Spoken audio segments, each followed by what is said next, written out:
एक दा पढ़ा पढ़िए।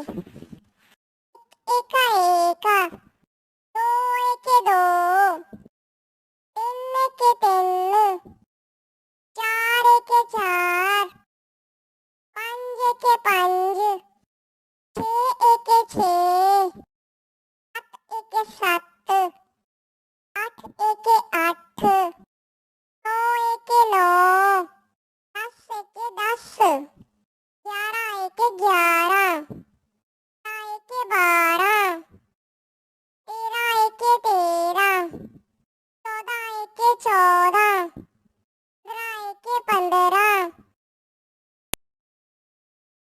16 एके 16, 17 एके 17, 18 एके 18, एके 19, एके 20।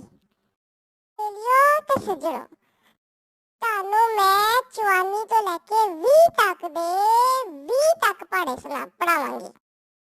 ਤੁਸੀਂ ਮੈਨੂੰ ਯਾਦ ਕਰੋ, ਆਪਾਂ ਨਾਲ ਮਿਲ ਕੇ ਪੜਾਂਗੇ। ਤੇ ਬਹੁਤ ਬੀਬੇ ਬੱਚੇ ਹੋ, ਫਟਾਫਟ ਯਾਦ ਕਰ ਲੈਂਦੇ ਹੋ।